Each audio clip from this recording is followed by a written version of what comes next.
Oof. Hope this one works. 5:08 a.m. in the morning from planet Earth. Oh, no, well, let's start that again. Good morning. It's 5:08 a.m. turning on 5:09 a.m. here from Boston, Massachusetts, United States of America, North America, planet Earth, Sol System, Outer Spiral Arm, Milky Way Galaxy, local group, Virgo cluster, Laniakea supercluster, known universe, smuggled within the yet to be realized multiverse of possibilities. I pledge allegiance to the flag of the United States of America and to the republic for which it stands, one nation under God, indivisible, with liberty and justice for all. My country, 'tis a thee sweet land of liberty, for thee I sing. Land where my fathers died, land of the pilgrim's pride, from every mountainside let freedom ring.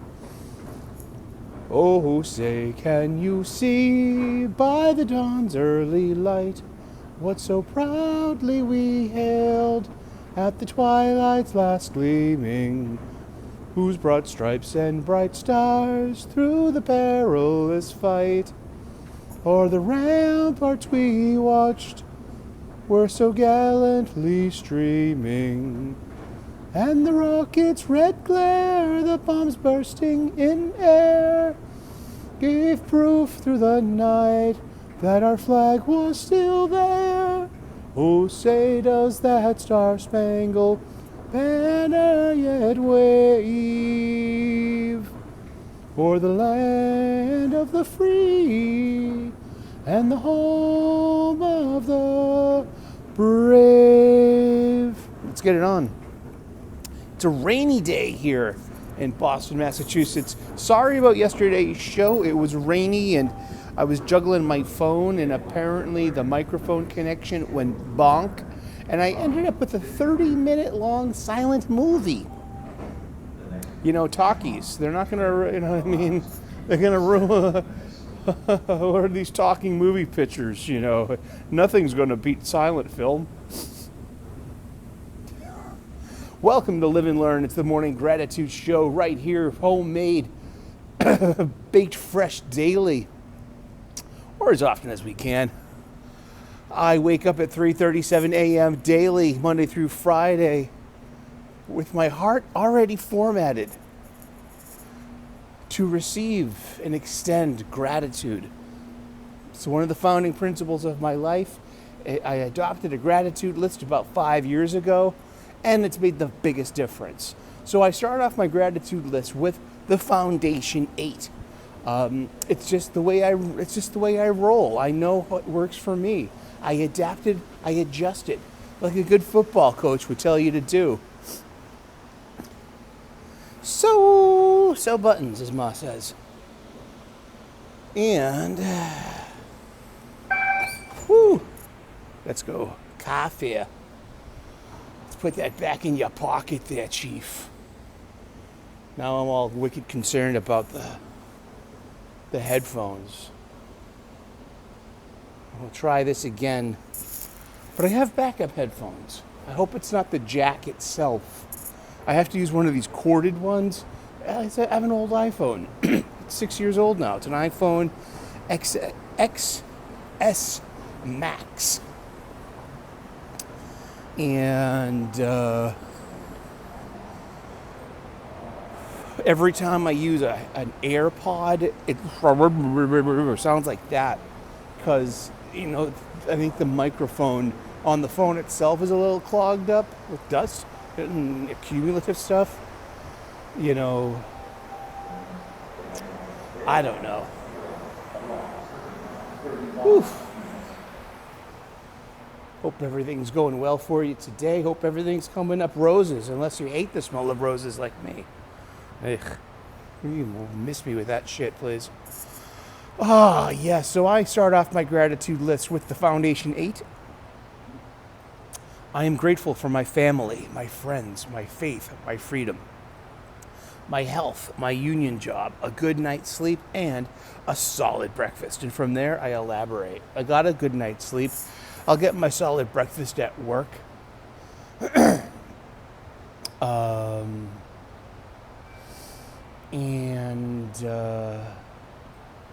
I'm like, I'm one of those modes where like I'm thinking about work stuff. I'm like, well, I should have told the chef we don't need English muffins for the rest of the week. Oh boy, okay, that's okay. And yeah, how are you doing today? Good. I hope the show works. There's nothing in the world like shooting 30 minutes of footage and then being like, can't use any of this. I went on a tear yesterday too, talking about woke versus anti-woke. I hate using the word woke, but I identify the woke right and horseshoe theory, which is like the far left and the far right. If you take a horseshoe and you put like the far left and the far right on the very tips of the horseshoe, they're closer than you think. And how the word degenerate is just, that is a far right, woke right dog whistle. Seriously. I am serious. If you have an opposing or opinion, a comment, or pushing back on it, go ahead. I mean, seriously, I understand degeneracy. That idea comes from mostly Christian people and probably Islamic people too. Like they probably think this too. I don't know.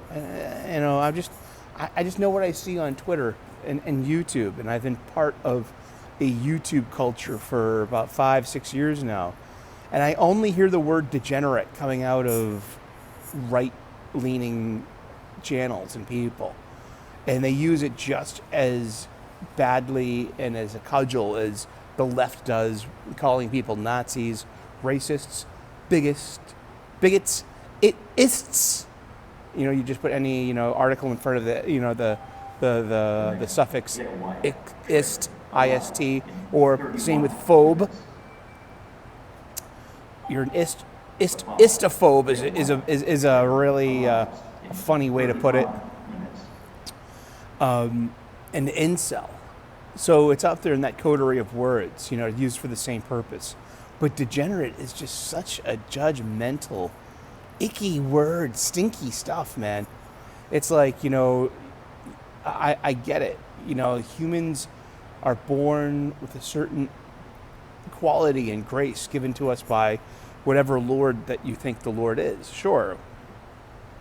And through living life and making choices not in line with orthodoxy and choosing untraditional relationships or different things. I mean, then you get to a degenerative state of humanity.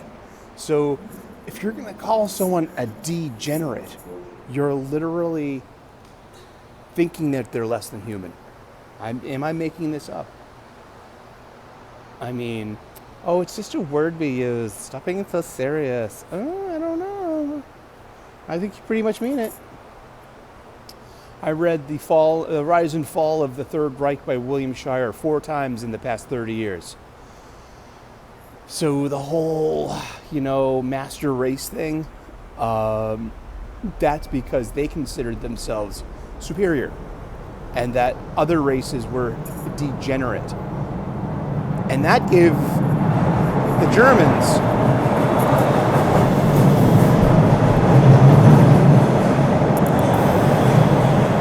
the idea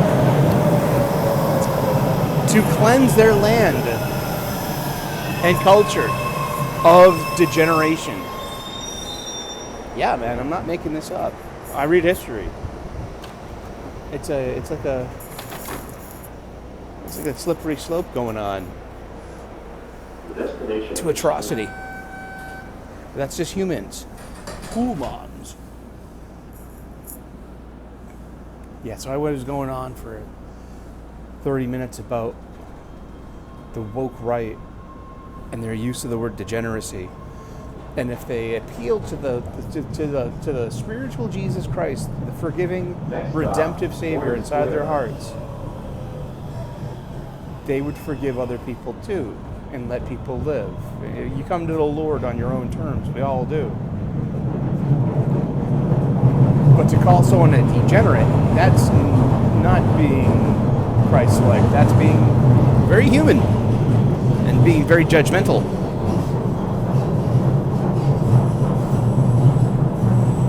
That's all I got on that one. It's Wednesday, it's hump day, so hump this day lest it may hump you. You, without your consent. So get humping. Get consent. Get some prophylactics.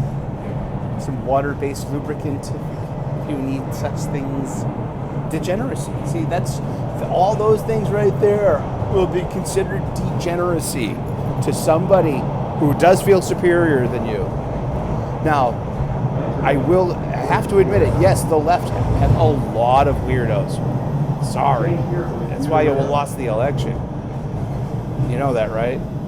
You don't have the self-auditing skills to... It was just... Yeah, I get it. Yeah. But there's also a lot of just like typical 21st century kind of people looking to just normalize their existence as well. I get, caught up in those broad strokes. The destination of this train is... I would be a degenerate to any orthodox kind of person. For whatever reasons they would judge me for. That's between me and the Lord. Nothing to do with you. But I get it. I mean... Next stop, Harvard Square. Oh, boy. So, yeah, that was yesterday's show in a nutshell.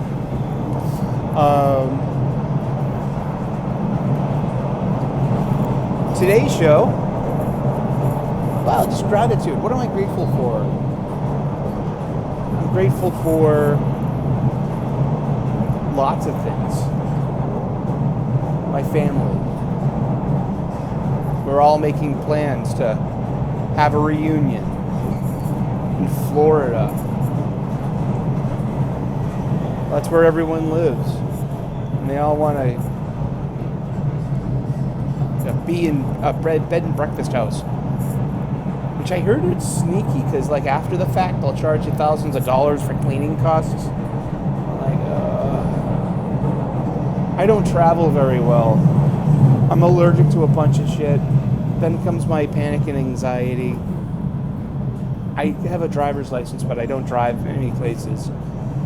I don't make a lot of money, so I can't really afford a lot of stuff, like traveling. And it's like I have pre-existing plans to travel. I mean, I made a commitment to go to Dallas for Fan Expo. You know how much that's going to be? Dude, I went to Hartford, Connecticut, and that's relatively close to Boston, Massachusetts. I went to Hartford, Connecticut for 4 days and 3 nights. Harvard Square. And it was so expensive. The hotel. And I took a train. I took the Amtrak. I mean, I don't vacation because it's so fucking expensive. And no, I wouldn't take any kind of financial help or handout. No, that's not. The destination of this train is... I just, yeah, I mean,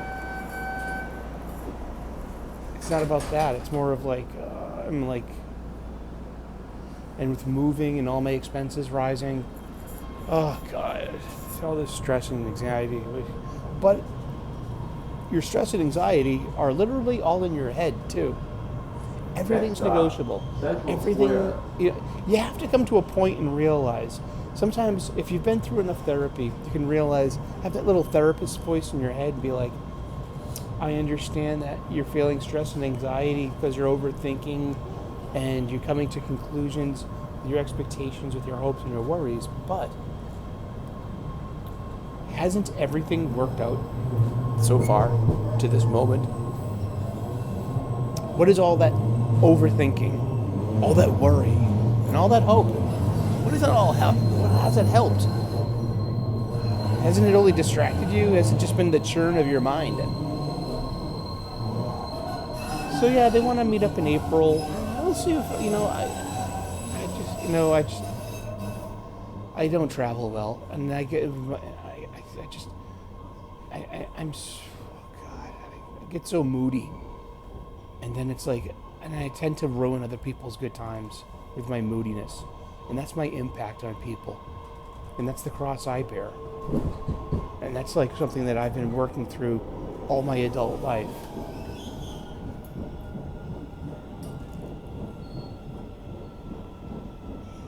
And, and I love my family and I miss them. And it's like,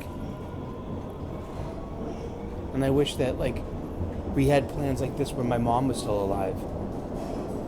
Would my mom want to go? That's the other question.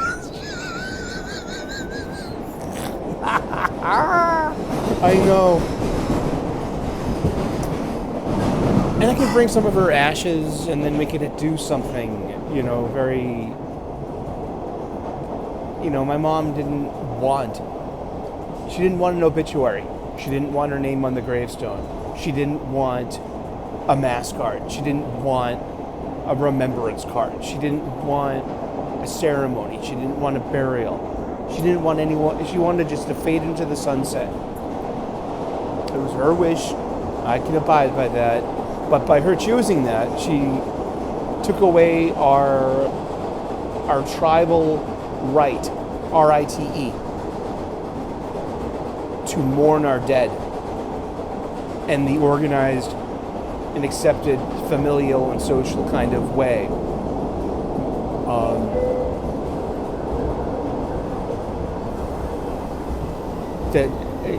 That's a funeral offers you ceremony and offers you an avenue to closure. But she didn't want that. She was a little bitter about things at this one and that one, and about this or that near the end. Not at me, though. The destination of this train is... And I'm grateful and blessed that, I didn't have to make peace with my mother at the end. I had a really decent relationship with my mom,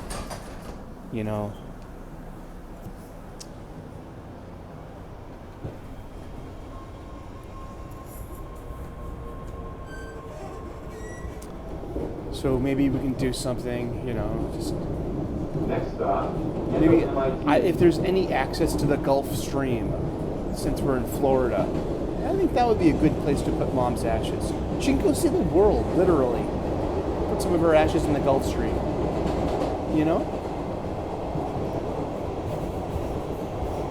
That would be nice. She didn't travel much either. She always wanted to see Ireland. Me, not so much. Especially now that their open borders can ruin the fucking Emerald Isle. Oh my goodness.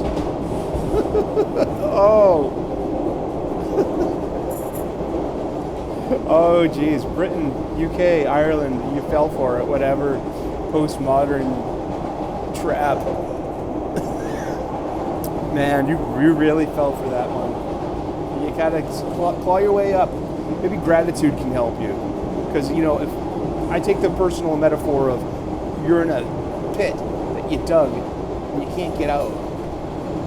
It's full of, chronic lonelies, chronic mopies, and chronic angries.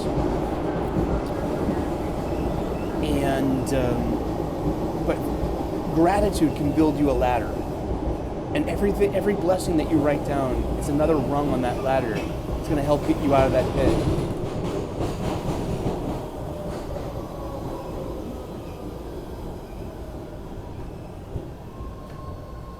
There's a point where any adult in any nation should say and can say, I think we've helped enough. And we're at the point where security is at risk. Our indigenous population is at risk. And sorry, the store's closed.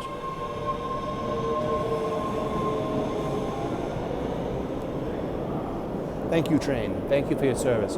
I hope that the recording is held up. Jeez. We'll find out soon enough. 5:28 a.m. Took 10 minutes to get here. 11. Oh, and I am grateful for my family. They love me so, and I love them. And that's why they start off my gratitude list in my Foundation 8. The bedrock of my foundation. And I'm kind of like the black sheep, too. I was an only child. You know, and just, and pretty much a lone wolf sometimes. But even the lone wolf loves their pack. You know? It's true. Alrighty, let's get to work. I'm trying to unfurl the umbrella. Put up the hood. All right, God bless. Namaste. Good luck. We'll see you tomorrow with more gratitude. And smash that like button. It helps. All right, we'll see you tomorrow. Bye-bye.